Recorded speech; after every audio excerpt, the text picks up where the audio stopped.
Seeing hollandaise without anything on it is a little bit like walking over to a piano, playing a minor chord, and then walking away. It's just fucking mean. It sets a weird tone in the room, and nobody wants that.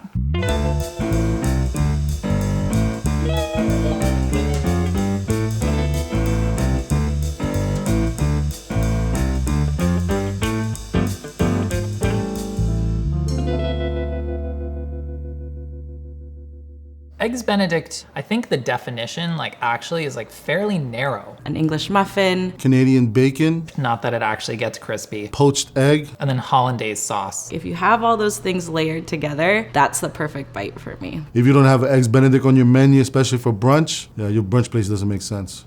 I'm lit. Harold, Melissa, and I are each taking a different approach to Eggs Benedict. Each interpretation of Eggs Benedict should be indulgent, buttery, yolky, velvety, creamy, crispy, crunchy, unctuous. Hold on, my stomach's kind of growling, so hold on. I'm gonna do the traditional version. I'm here to create a very strict interpretation of a classic Eggs Benedict. I really want to kind of do a deep dive on all the individual elements and what makes them truly exceptional. So I get to make a modern Eggs Benedict. And I think it's taking the classic elements, but thinking it in a way that I would apply to how I cook and things that I'm really passionate about in terms of flavor. I was thinking about all the breakfast elements that I love in Philippine cuisine, and then being in the Pacific Northwest involving fish. I think I'm a good fit for experimental, bro, because I give zero f. And today I'm making a dish called Flute bola. Flute bola itself is a dessert, so we're making a savory dessert Eggs Benedict. It'll be good bite-sized hors d'oeuvre, super small, 1 or 2 bites, and everybody just pop it in their mouth, and it'll be flavors of Eggs Benedict.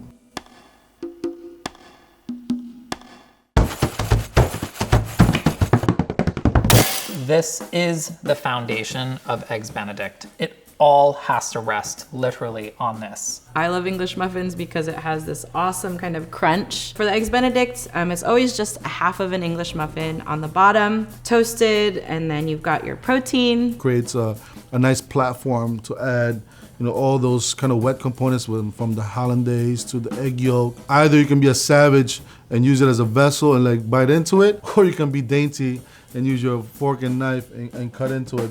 I don't know that we're necessarily trying to make the ultimate Eggs Benedict here. Having a good English muffin feels essential to what we're doing today. I want to see if we can do a little bit better than this. Let's make our own English muffin. I don't know, the English muffins that you get at the store are perfectly okay to use. What?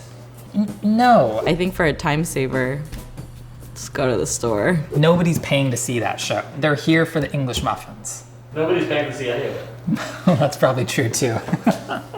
Instant yeast is, if a recipe calls for it, don't just assume you can sub active dry. Yeast is gonna create, the gas that's gonna expand and be trapped in the glutinous network of the dough. We have a term for it, it's nooks and crannies, right? Because it's got this super open, sort of slightly spongy structure inside that's really good at capturing wetter ingredients. We're using a paddle by design here rather than a dough hook. This dough is meant to be on the wetter side. I've never worked with it. This is almost a batter at this point. Okay, so the dough has come away cleanly from the sides of the bowl. We're gonna scrape it back down into the bowl, and I don't see any reason why we can't just let it rise right in this bowl. I think it's wet enough. We don't need to oil anything. It's stretchy, it's wet. It seems like it's gonna be a pain to work with and possibly result in disaster. So yeah, that seems about on brand. We're looking for this to basically double in volume in the next 1 to 2 hours. Rumor is Melissa's making bibingka. I'm really curious to see what she's coming up with. In the Philippine cuisine, there's this dish called bibingka. It's a glutinous rice cake. It gets a really nice crust on the bottom. It's cooked in banana leaf, so there's gonna have this really light aroma. In the inside, it's gonna have a really nice kind of cake-like texture. So in my head, I was like, this would be the perfect vessel for the Benedict. So while my butter is melting, I'm actually gonna take my muffin tin and I'm gonna line it with some pre-cut banana leaves. It adds a banana flavor to it. They traditionally are quite large. For this recipe, obviously we're miniaturizing them, so they will mimic the size of the English muffin. I'm gonna mix the dry ingredients first. I've got mochico flour, which is a glutinous rice flour. This means that this recipe is gluten-free. A 1/4 teaspoon of baking powder, just a pinch of salt, and I'm just gonna mix it with my fingers. I'm gonna add the butter and the sugar together. I think just because of access, I think in the Philippines, to rice and rice flour, that's why they use that for this cake. Then because we're adding baking powder and sugar, there's still gonna be a little cake-like texture to this. Coconut milk is a huge part of bibingka. It adds flavor, and it is going to be a pretty liquid batter. It's so beautiful. The color is so pretty. It's pretty much the same size of the English muffins. You can smell the banana leaf. Now we wait.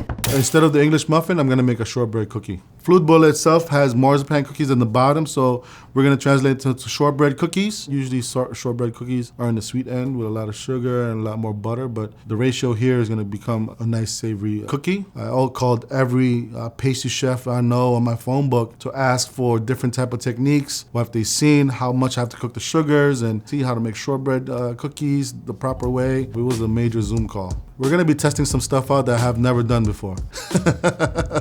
No sugar in this dough. What I'm gonna try to do is bring it together now. So the butter itself is creating the emulsification that it needs to come together. It's gonna have a little snap to it. Hopefully that it'll stick together, it won't crack. I want this to be like a one biter. I'm gonna put it in the fridge so it can come together. As it chills, the butter will form, solidify, and it'll give it the shape that it needs. So this is kind of like the bed of everything. I'm never good at pastry. I've always hired. If you don't know how to do it, you hire somebody else to do it. Oof. Wow, look at that.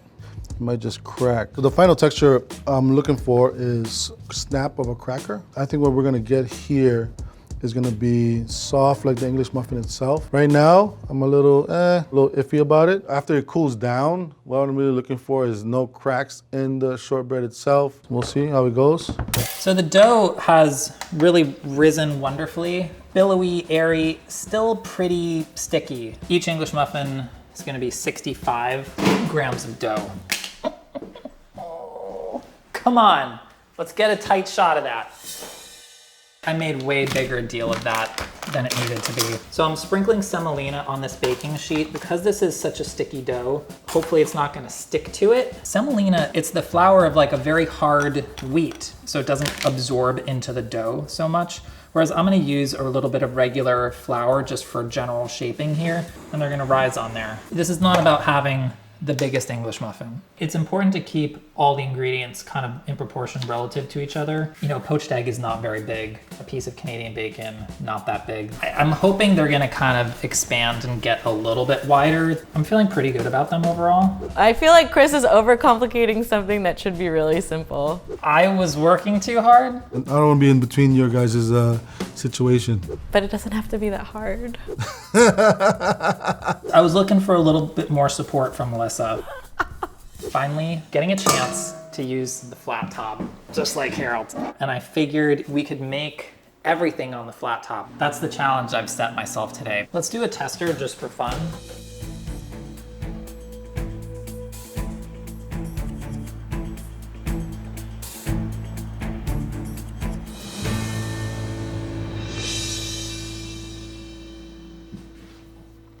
That felt a little bit anticlimactic. I have to admit, there was no sizzle, there was no hiss, but okay.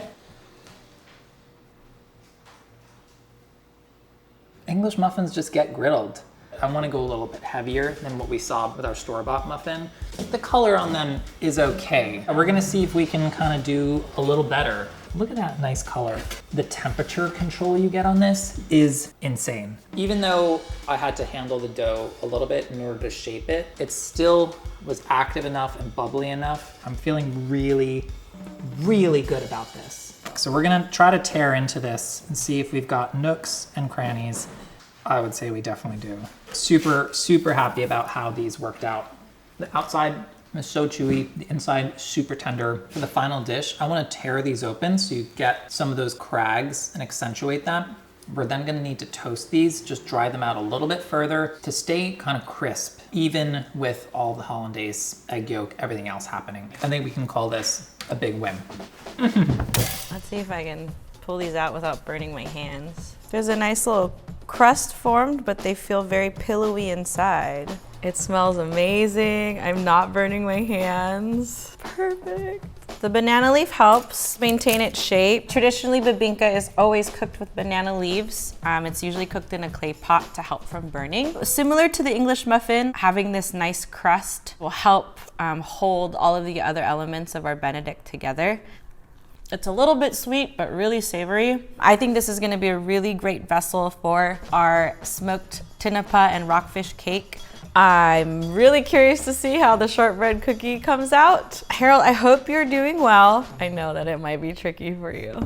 What I'm really not liking right now, the cookies itself is not mixed in properly. Dry as fuck. It's gonna taste like shit.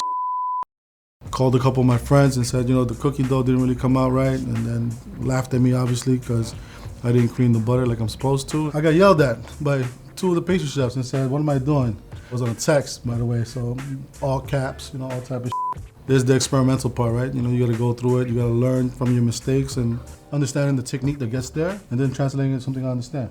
First step is to cream the butter, which has to be room temperature. It's gonna give it the kind of the viscosity that cookie needs. I love Harold's message to the kids of when you're watching something go wrong and you know it's not coming back, taking a minute to just reset and do something over sometimes is the best way to proceed. And I appreciate that Harold was willing to say, you know what, shortbread is not meeting his expectations and it's underperforming. Get it out of there and try it again.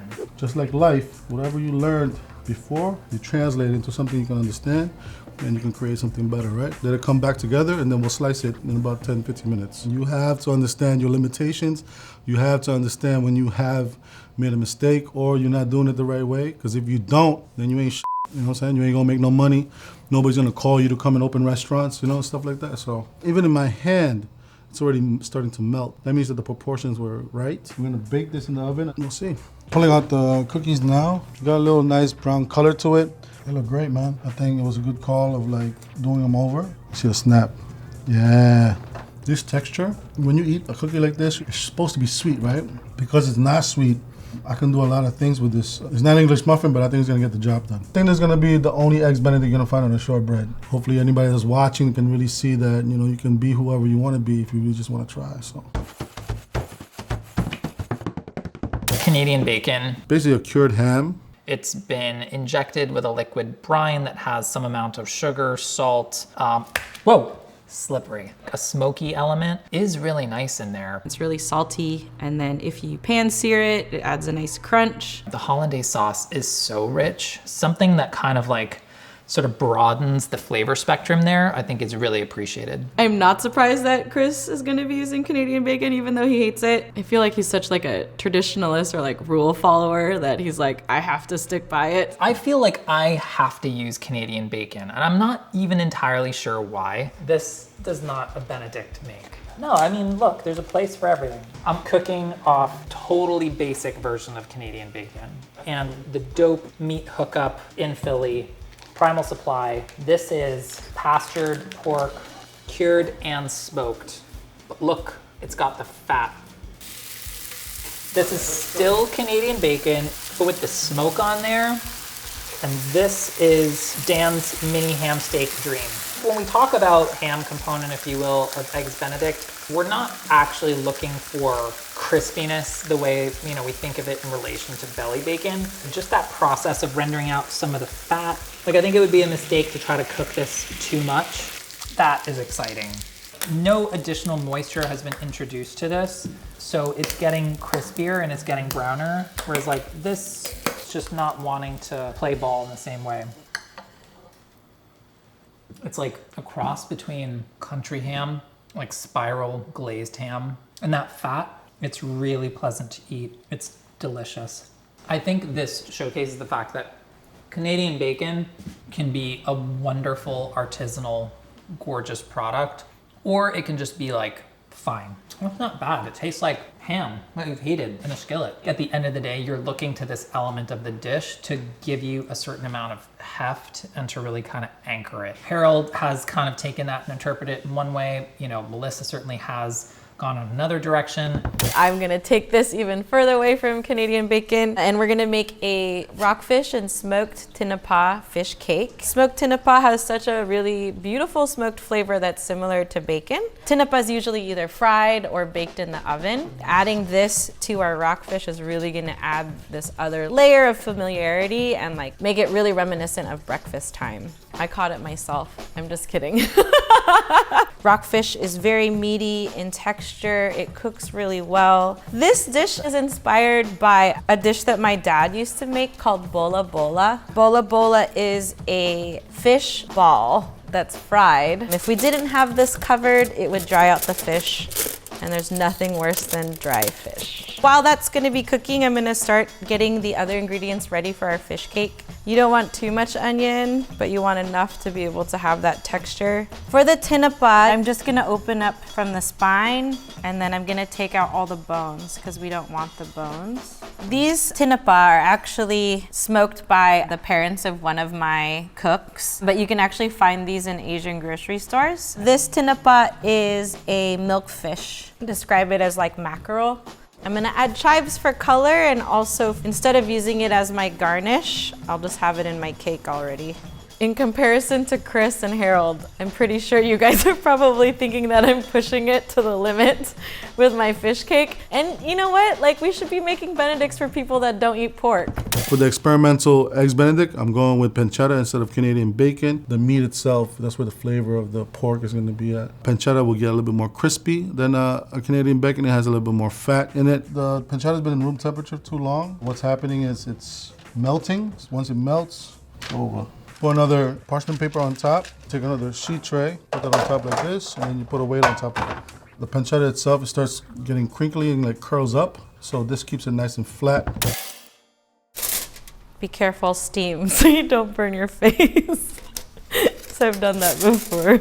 You can see that the rockfish stayed really juicy. So I'm actually gonna add this now to my mixture that we've been working on. Another trick, because we steam the fish, if you're finding that your batter is really like a little bit dry, you can add some of your liquid from the rockfish into the cake. It's gonna be really good. I'm gonna add 1 egg. To help bind this as well, I'm gonna add 1:1 ratio of cornstarch and flour. It just makes it really crispy. I'm gonna form a patty. Bibinka size, I think it's gonna be perfect. If it's a little bit over, that's okay. Hope this works, guys. The reason why we are pan-searing this cake is because we do have raw egg inside our fish cake as a binder. It's golden. If you're eating an Eggs Benedict and you have your crispy Canadian bacon or your crispy bacon, I want to be able to kind of mimic that by adding this nice little crispy layer.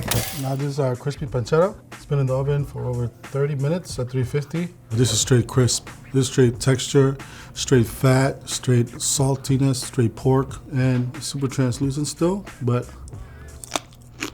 yeah, great crunch to it still, huh? I think Canadian bacon, if it's not sliced thin enough, I think it's hard to get it to this kind of consistency. I think it really, came together as the way we want it to be.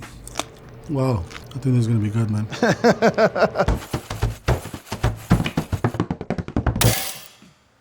Are poached eggs that good? Because Eggs Benedict good? I don't know.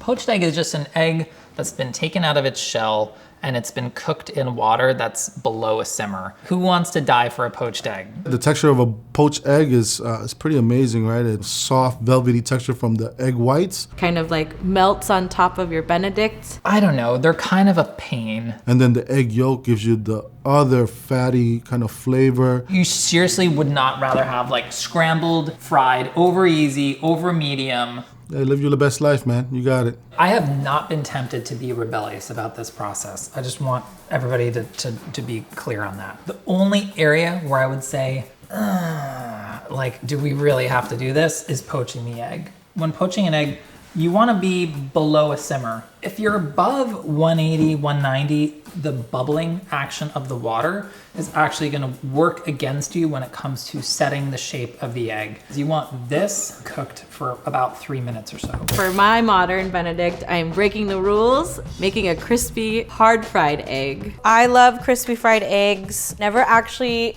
grew up eating poached eggs as a child because my parents didn't know how to poach eggs. Part of this dish is kind of an homage to them. I think I can fry my egg and not poach it, but your yolk is still runny, like how it would be with a poached egg. Creating the textures of the eggs Benedict and adding this beautiful texture of a crispy fried egg bottom. I think the simplicity of keeping something like a fried egg on this dish while you've got this beautiful fish cake and glutinous cake kind of lends that you could make this at home if you wanted to still, versus a crazy meringue that might be really hard to make at home. Poaching eggs is way easier than this. This is some bullshit. For the experimental eggs Benedict, I'm not using a straight poached egg. The egg yolk itself I'm gonna have as a sous vide component. It's bring the temperature up to 65 degrees Celsius. It's gonna create the water bath that we need to cook the sous vide eggs. With the sous vide egg, you can control the temperature of how long the egg stays in that poached position. And then I'm gonna have a whipped meringue, which is the egg white, on top of it. Yeah, this is basically the Noma recipe. Yeah, I stole it. It's a power move to call up a pastry chef at Noma and get a recipe from them. It was shared with me by the pastry chef. We went through kind of the iterations of the process and the technique. I spent some time in Denmark as a stagiaire at a restaurant called Noma, and the head chef is Rene Redzepi, who's regarded as the #1 chef in the world. This is basically a temperature where the egg itself stays encapsulated, still poached, doesn't overcook. You know, you can tell when you boil water and you boil eggs, if you overcook it, there's that green kind of thing that comes on the lip of the outside of the yolk. That happens if you overcook it. So this will maintain these eggs and will keep it from overcooking. And you'll get perfect poached eggs. Sous vide has been around for a long time, but now we're getting to this point, sous vide has become part of the language of food. That's key when you're doing experimental stuff, is you're really now going into techniques of like temperature, techniques of time. You gotta pay attention to smells. You have to be hyper aware of everything. And we're gonna go straight into this water bath to stop the cooking process. The egg whites itself is still connected to the yolk, so what we're doing is we're gonna separate it. The yolk is perfect. So washing this off. Cleaning the egg yolk. You see it's not even breaking in my hand, right? It feels like it's cooked all the way, still runny inside. Hold it in grapeseed oil, which is a neutral oil, and it won't break. Chris's egg is gonna break while you cut into it when he poaches the egg. And for mine, you see how it's still in the spherical form. It's still a poached egg texture. I think that the only reason why people do it this way is just for the technique part, right? Like Chris and Melissa are going a more classical way, and this is more off the wall a little bit. I'm not loving these eggs. I'm not loving what's happening. I'm not loving the job that I'm doing with them. I wish there was egg white around that. I wish a lot of things. They're just not cute. We're still gonna show this. I know you. We're going fresh. I feel bad that it's so murky. Hopefully a little bit nicer looking. So there's a looser part of the white that can be sieved off, and the looser part of the white is usually what goes turbid in the water. I have like the firmer part of the white still with the yolk, got a little bit of motion to the water, and it's just that simple. World of difference there. The yolk is fully fluid, but the white is set. The yolk is super nicely encased there. This is part of what really makes eggs Benedict. You know, the egg at the end of the day is sort of the star of the show. And having that fluid, kind of custardy texture is really key for a traditional interpretation. I really enjoyed that velvety texture of an egg white encapsulating an egg yolk on eggs Benedict. So I wanted to kind of emphasize that on this dish and create this egg white meringue. Egg white meringue is made out of egg powder, which is dehydrated egg whites. It's gonna be whipped with a little bit of birch water. Birch water is from the birch tree, it's the sap of it. It has great nutrients. We're trying to keep this thing a little bit more savory than a regular meringue, but we still need it to have the same consistency as that meringue. And then we're gonna make a simple syrup with isomalt and a little bit of birch syrup. It's basically the reduction from the birch sap itself and a little bit of sugar. Our syrup went up to 238, and now we're gonna go ahead and add it to our mix here. What I'm looking for is soft peaks. So it looks like it's coming together a little bit, but we need to whip it until it cools down. Once it's cooling down, it's coming together a little bit more now. I want it to be airy. I want it to be not too like cookie-ish type. That's science, bro. That's straight up science right there. I'm gonna transfer into the bag. I describe it as egg white-ish. And it doesn't even taste sweet. It's really good. I'm gonna test it out real quick, right? Oh, sorry, I'm at the steward's house. This is kind of the meringue now. It's like getting stiff. I'm happy with the taste, I'm happy with the texture. A little bit of sweetness in it. It's still savory at the same time. Hopefully, it turns out to be an eggs Benedict situation. Whatever. Hollandaise is a warm emulsified sauce using egg yolk as the emulsifier and butter as your fat. And some kind of acid. I think that it adds a nice brightness to the dish. Fat always needs acid to be cut through so you can really taste everything. I'd like to do a blender hollandaise and I'd like to do a whisked hollandaise by hand. I want to try a blender method for hollandaise and just see if it feels more foolproof or less foolproof. The blender may cause more problems than it solves, but we'll see. Egg yolk is what binds hollandaise. All right, so that's 3 egg yolks going in there. Again, never done this before. Pinch of salt in here. Whisking that by hand in a bowl, we're gonna be able to actually incorporate some air and build some volume in the yolks before we start streaming in the butter. Yeah, it's nice and warm in there. It's thick. Look at that. Flavor-wise, it mostly tastes of melted butter. I think we need some more lemon in there. It's gonna add acidity and brightness and thin it out a little bit. A pinch of cayenne wakes things up, even when it doesn't make things overtly spicy per se.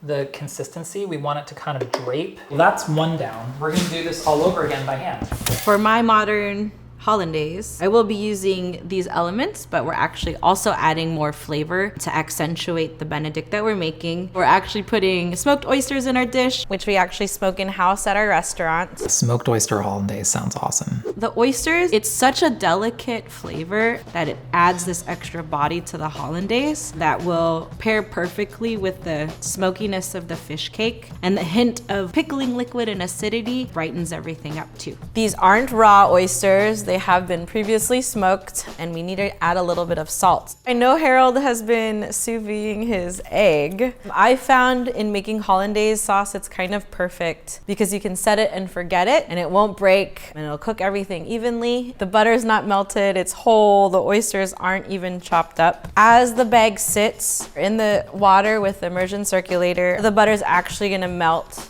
in the bag. I'm gonna turn on my immersion circulator with my phone. It's fancy like that. And the water's gonna heat up to 145, and then I'm gonna set a timer for 30 minutes, and I'm gonna let this go. You know, using this immersion circulator and adding the smoked oysters, I feel like is just a modern enough take to this Benedict on top of the Philippine elements that I have. I'm curious to see this sabayon that Harold's making. Is it really a hollandaise? I'm just gonna make a sabayon, which is a fancier word of making a hollandaise. A sabayon usually is used for desserts. It's a sweet hollandaise, basically, but it's gonna be mainly savory with a little bit of dashi, miso, and sake. We've been here all day making all these damn components. We didn't have time to make a dashi. That liquid is like liquid gold. Put the miso in this double boiler, right? And then I'm gonna add the dashi a little bit. The double boiler is a method of cooking eggs, and it'll double in size. I'm gonna add the egg yolks. It needs to be in a double boiler. That's just the old school way. The heat is gonna help kind of coagulate and cook these eggs a little bit, but not curdle them. The sugar in sabayon helps eggs get tighter and thicker. Don't stop whisking. Taste this. Pretty good. And then this sake right here is gonna give it just a little bit of that depth of flavor profile. Yeah. You can take this and put it in what Chris is making and what Mel's making, and it will be great. We're now gonna be making hollandaise by hand, whisked in a bowl. Same exact recipe. My feeling is that this one is going to be looser and fluffier because the emulsion. The heat is also gonna allow us to start to work some air into those yolks so that, you know, they are ready to be integrated with that warm melted butter. I kind of like this consistency better. I don't know, the consistency of this sauce is so different. It's literally insane. Whisking by hand is certainly the traditional way. The blender can certainly get you there, and I'm curious to kind of check out both of these sauces. I'm not really feeling this. The color's a little bit weird. I mean, granted, we blended it maybe more than we needed to. This one, like, the color looks nicer. What I'm confused by is, like, it's the same amount of ingredients, and yet this one looks like it's basically gotten over whipped. Like, see how like the texture has become kind of variegated there? This is something you see in certain restaurants. Insulated container, like a thermos like this. Who doesn't want to go home at the end of a long day with a little thermos of hollandaise to put over whatever dinner's gonna be? Before I would ever recommend doing hollandaise in a blender, I would want to try it a few more times, potentially blending less to see if I can control the texture a little bit more. Having that texture and that body of that sauce is really, you know, where the payoff is, and I think there's so much you can do working within that. Our hollandaise is ready. As you can see, the butter's melted. It looks kind of weird, but don't worry, it's gonna come together. I'm gonna carefully put all of this in the bag. I start my Vitamix on low, and you can see it's already getting creamy and blending like the hollandaise consistency. That's a good looking hollandaise.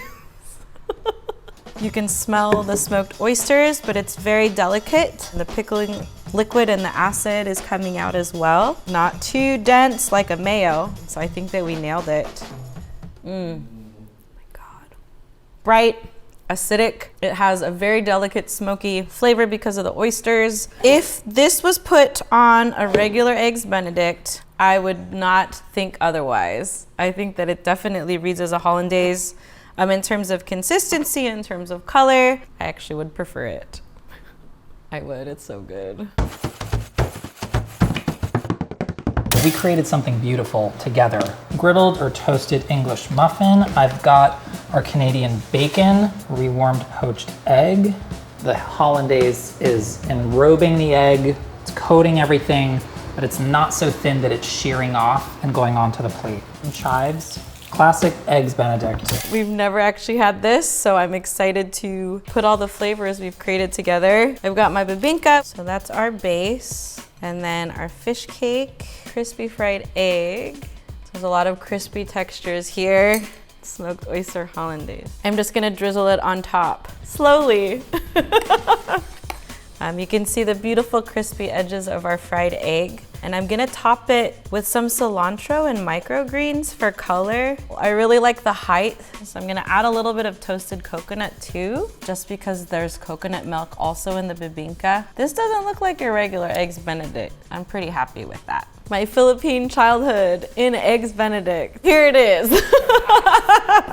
Chris Morocco and Melissa probably feeling right now like this guy's a psycho and he just did all this work for Eggs Benedict. I think we're gonna be super excited about the end product, man. I have never done this before. This is the first time. So we're gonna take some of the pancetta and I think I'm just gonna shard it. Oh, that's perfect. You see how it just falls right into place right there? We're gonna take the egg that we sous vide, put right on top of this. The crazy part is it's still encapsulated in that outside shell by the sous vide. So next, put the meringue.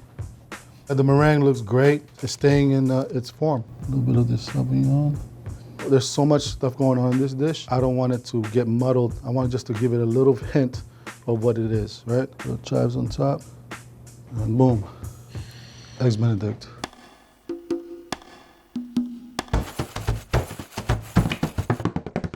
This screams brunch, right? Is it good enough, you know, to go in like those pantheon of classics that shouldn't be messed with? I don't know. It's so good. What I'm really struggling with right now is that I can't make everybody in this room an Egg Benedict, because this is delicious. I'm not upset about the Canadian bacon at all. It's not just the salt that's coming from it. The smoke, I think, is key. I'm not upset about the hollandaise. It has zip. The cayenne completely wakes up that flavor. English muffin, that is your base. That's what it all rests on. It needs to absorb some of that extra sauce. I think this is a faithful reproduction of a traditional classic, whatever you want to call it, Eggs Benedict. Chris nailed it. I'm nervous. Let's get it. The bibinka is the perfect vessel to carry the fish cake. The texture is still so soft and so fluffy. And it still gets that same crust that you can get when you toast the English muffin. It just has like the most like incredible kind of burnished golden top. The smoked tinapa, I promise you, is a beautiful element to substitute the bacon smokiness that you're probably used to. It definitely still has the body, texture, flavor of a hollandaise, just a little bit more elevated with the smoked oyster. I think we did it. You still get the idea of an eggs Benedict here. It's definitely not traditional, but I've made it personal to my own stories. And I think that's what makes it extra special. All of us really put our heart and soul into this and made sure that we were giving the eggs Benedict the right due that he needs, you know? Not bad. Flavor profiles are amazing. What I really like about it is how easy it is to eat, and I'm getting all of the textures and all the flavors that I need for the eggs Benedict. The fatty yolk, meringue consistency is also helping the sabayon kind of open up a little bit more. The pancetta is giving it the saltiness that it needs. It's porky, it's salty. The cookie itself, it's a nice vessel. It's a little bit more like a cracker. It has a little bit more structure, and it can hold all these like wet components that are on top of these things. And then the sous vide egg yolk itself is the poached egg yolk component of the dish. Ooze out and it'll give you that egg yolky that everybody looks for when they do a poached egg. The meringue itself is the egg white component of the dish. It's still soft, but at the same time, it's still kind of runny a little bit. The sabayon itself, you can taste the miso and all that kind of stuff going on there. Looks like a perfect little bite that like the second you kind of poke at it or pick at it, it's like just gonna kind of like explode with like saucy, flavorful intensity. If somebody said it was an eggs Benedict, I would be like, F yeah, that's crazy. It's like an eggs Benedict, but it's different, you know what I mean? My dish is bright, crunchy, savory, crispy, chewy, jammy, rich, unctuous. Mine would be something that I would definitely like gladly eat for breakfast or share with my family and my friends. Eggs Benedict made a big case for itself today. Brought sexy back. I have to say, like this is pretty great and actually a lot of fun. How fun is this thing? You could fit 20 friggin' pancakes on there. Canadian bacon breakfast sandwich and herbed hash brown patties. I mean, not bad. They don't have the hollandaise though. How much does this thing cost? $49.99. I mean, that's kind of amazing. You could do some serious stuff on this. There's a hole in the front for grease. Bacon over here, a little this, little that, oh, a little too much grease, boom, cha-cha-cha. Learning to work with the Presto is huge.